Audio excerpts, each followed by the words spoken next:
Você está travada numa guerra que não consegue ver e está perdendo.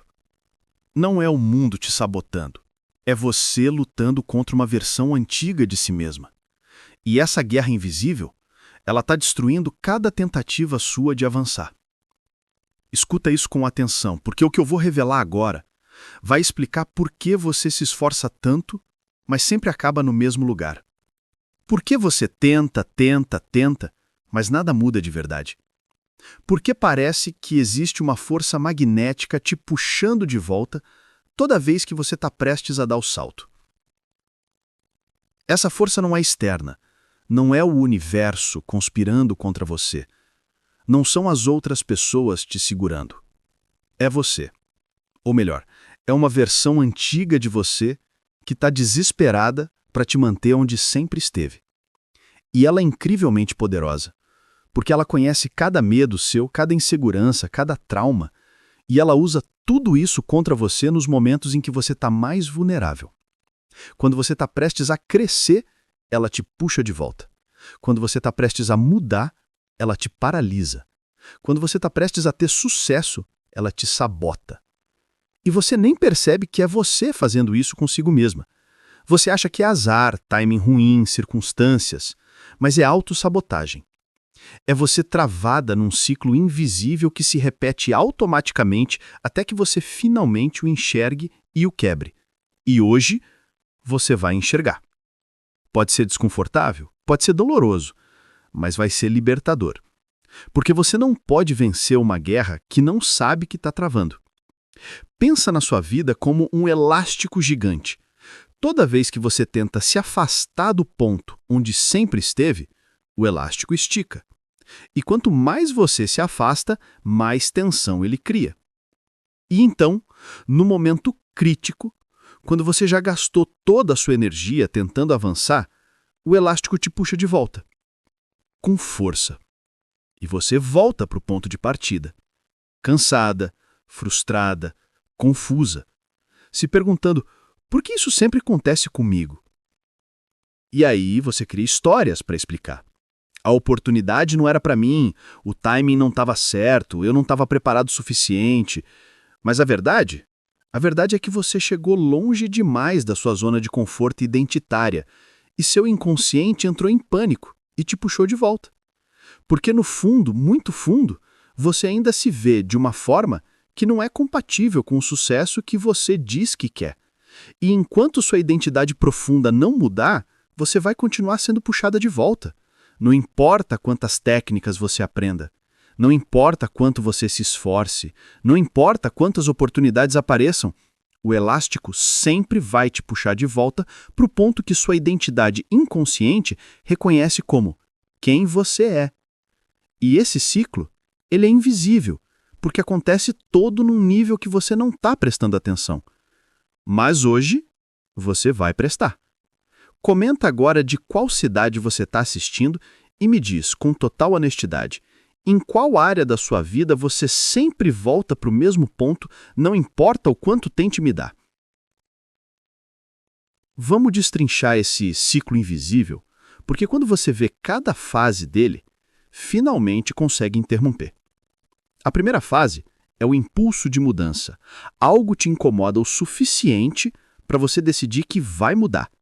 Pode ser um evento específico, pode ser acúmulo de frustração, pode ser uma inspiração repentina, não importa. O que importa é que você sente aquela energia. Chega. Dessa vez vai ser diferente. Eu vou fazer acontecer. E você começa.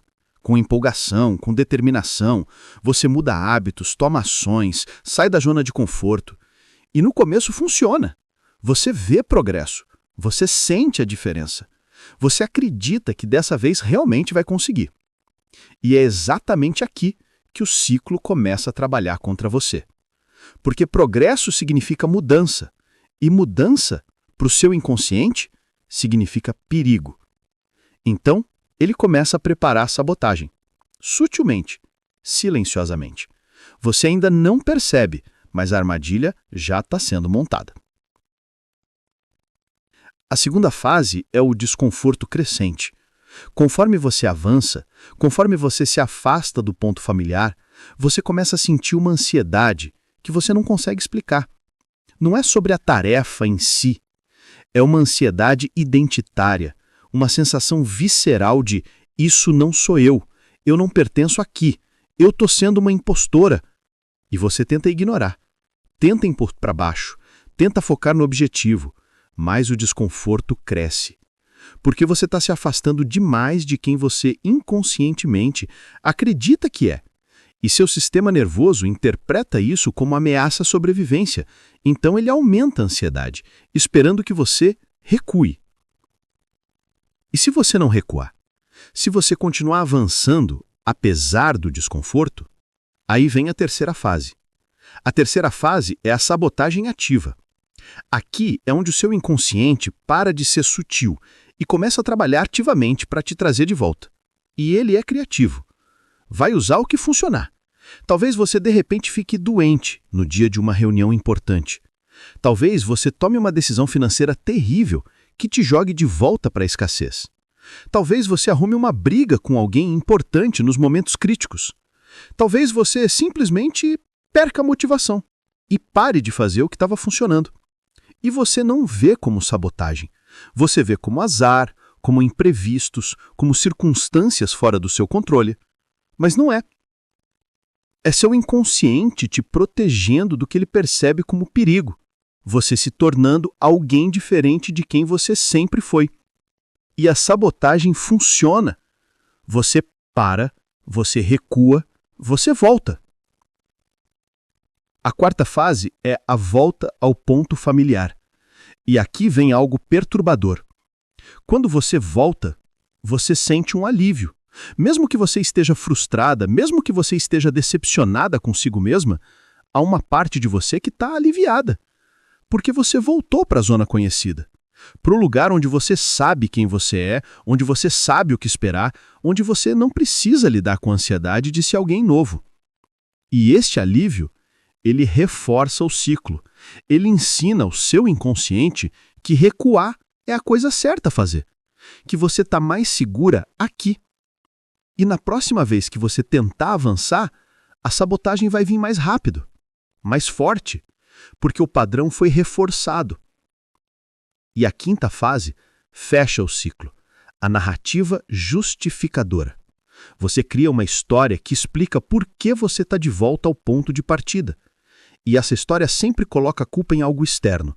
A oportunidade não era certa, as pessoas não me apoiaram, eu não tinha os recursos necessários, o timing estava errado. E você acredita nessa história, porque é muito mais confortável do que a verdade. A verdade é que foi você que se sabotou. É que foi você que teve medo. É que foi você que escolheu a zona de conforto ao invés do crescimento. Mas enquanto você continuar contando histórias que te isentam de responsabilidade, você vai continuar presa no ciclo. Porque você não pode mudar o que você não reconhece que está fazendo. E aqui está o que junta tudo e cria o ciclo invisível. Impulso de mudança te tira do lugar, desconforto crescente te deixa vulnerável, sabotagem ativa te traz de volta, volta ao familiar te dá alívio, narrativa justificadora te absolve de responsabilidade. E então você descansa um pouco, junta energia e tenta de novo. E o ciclo se repete, de novo, e de novo, e de novo. E cada repetição reforça o padrão, torna o elástico mais forte, torna a zona de conforto mais apertada, até que você, eventualmente, para de tentar. Aceita que é assim mesmo, que não é para você, que algumas pessoas simplesmente não conseguem mudar. Mas não é verdade. O problema não é que você não consegue mudar. O problema é que você está travando uma guerra contra si mesma e não sabe como vencer. Mas agora vem a parte libertadora. Como você quebra esse ciclo? Primeiro, você precisa reconhecer que ele existe. Que não é azar, não é o mundo, é um padrão interno repetitivo. E enquanto você não nomear ele, não vai conseguir mudar. Então você para, olha para a sua história e identifica. Quantas vezes eu já estive nesse ponto? Quantas vezes eu já tentei mudar e voltei? Qual é o padrão? E quando você vê o padrão com clareza, você finalmente pode fazer algo sobre ele. Segundo, Você precisa trabalhar na identidade profunda. Porque o ciclo existe para proteger uma identidade antiga. Então você pergunta, quem é o realmente acredito que só no fundo? E essa identidade é compatível com o que eu digo que quero? E na maioria das vezes, não é. Você diz que quer abundância, mas se vê como alguém que luta. Você diz que quer relacionamento saudável, mas se vê como alguém que é rejeitada. Você diz que quer sucesso, mas se vê como alguém medíocre. E enquanto houver essa incompatibilidade, o ciclo vai continuar. Então você precisa conscientemente construir uma nova identidade, através de pequenas ações que contradigam a identidade antiga, através de novo diálogo interno, através de se cercar de pessoas que te vejam como você quer ser, não como você sempre esteve. Terceiro, você precisa normalizar